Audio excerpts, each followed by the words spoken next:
Everyone, welcome to my channel. तर आज बघूया आपण माझं इयरिंग कलेक्शन, जे की छोटे मोठे इयरिंग आहे, छोट्या मोठ्या फंक्शनसाठी एकदम बेस्ट आहे.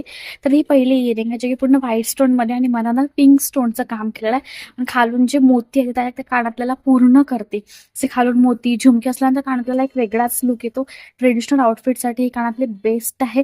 एखादा व्हाईट किंवा पिंक किंवा ग्रीन तीन आउटफिटवर एक कानातली जाते. त्यानंतर हे पूर्ण व्हाईट कलरचे आहे आणि रोज गोल्ड कलरमध्ये, याला पण खाली मोती आहे. खालून मोती आणि झुमके असणं मला प्रचंड आवडतं, त्याच्यामुळे माझ्या बऱ्याच कानातल्यामध्ये असं काहीसं आहे. आणि हे एखाद्या व्हाईट आउटफिटवर एक नंबर जाते. व्हाईट किंवा एखाद्या डार्क कलरचं आउटफिट असं त्याच्यावर खूप सुंदर जाते. त्यानंतर हे पूर्ण गोल्डन आहे. नंतर मग खाली बारीक स्टोन आहे आणि मधात एक ब्लॅक स्टोन आहे. हे पण एखाद्या जीन्सवर किंवा एखाद्या वेस्टर्न आउटफिटवर खूप सुंदर जातात. त्यानंतर हे कानातले आहे, त्याची की पूर्ण व्हाईटमध्ये आहे. खाली असं फ्लावर आहे व्हाईट स्टोनचा आणि वरती असा पानाचा आकार आहे. हे तर कोणत्याही सिंपल कुर्तीवर एवढं उठून दिसतं ना, अगदी नाजूक दिसतं या कानातल्याने चेहरा. हे माझं वन ऑफ दी फेवरेट कानातलेलं आहे, जे की गोल्ड आहे आणि मधून असं त्याला कडी आहे. म्हणजे असं त्यांना ठेपीचा प्रॉब्लेम असेल ना, त्यांच्यासाठी पण हे एकदम बेस्ट ऑप्शन आहे.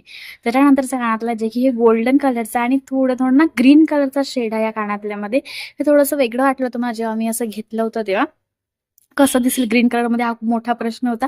पण हे पण खूप उत्तम दिसते घातल्यावर. आणि खाली ते बारीक बारीक जे छोटे मोती आहेत, जे की मला नेहमीच आवडतात, त्या कानातल्याला कंप्लीट करतात. हे एखाद्या कुर्तीवरच हे खूप छान दिसते, शॉर्ट कुर्ती, लॉंग कुर्ती. आणि हे असे जे पुढचे आहे ना, जे गोलमध्ये आहे, पूर्ण व्हाईट स्टोनचं काम केलेलं आहे. याच्यावर तुम्हाला एखाद्या जीन्सवर एखाद्या छान हेअरस्टाईल केलं ना, ते कानातले खूप छान स्टाईल करतात. त्यानंतर एखाद्या वेस्टर्न आउटफिटवर खूप सुंदर जाऊ शकतात. व्हाईट साडीवर पण खूप सुंदर जाऊ शकतात हे कानातले. खूप मस्त आहे. पूर्ण स्टोनचं काम केलं. व्हाईट आणि ब्लॅक स्टोनचे जर कानातले असले ना, ते बऱ्याच आउटफिटवर जातात. म्हणून माझा जोर असतो की व्हाईट किंवा ब्लॅक स्टोन असला पाहिजे त्याच्यात.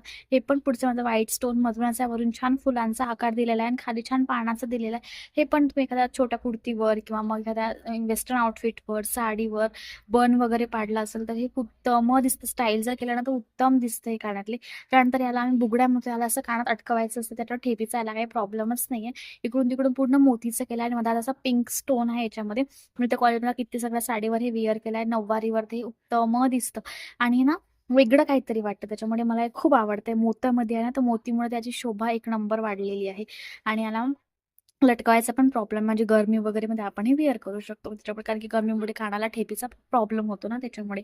त्यानंतर हे ब्लॅक कलर मधलं आहे, हे तर नॉर्मल आपण यूज करू शकतो, म्हणजे डेलीसाठी पण आपण यूज करू शकतो. हे शॉर्ट कुर्तीवर खूप सुंदर दिसतं आणि नाजूक दिसतं घातल्यावर, त्याच्यामुळे मला हे खूप आवडतं. एक आणि मागं दाखवलेले व्हाईट आणि हे दोन मला प्रचंड आवडतात, कारण की खूप नाजूक लुक देतात जर आपण कोणत्याही आउटफिटवर जरी हे वेअर केलं ना त्याच्यामुळे. नंतर हे वन ऑफ द माझं फेवरेट आहे, जे की ट्रेडिशनलसाठी बेस्टच आहे. हे ज्यात ना जो कथ्या कलरचा स्टोन आहे ना, तो मला प्रचंड आवडतो. त्याला गोल्डनवर तो कथ्या कलरचा स्टोन एक नंबर दिसतो. आणि खालूनही झुमके आहेत त्याच्यामुळे त्या कानातल्याचा लुक कमाल दिसतो. असंच नवीन ब्लॉग बघायसाठी चॅनलला सबस्क्राईब करा. बाय.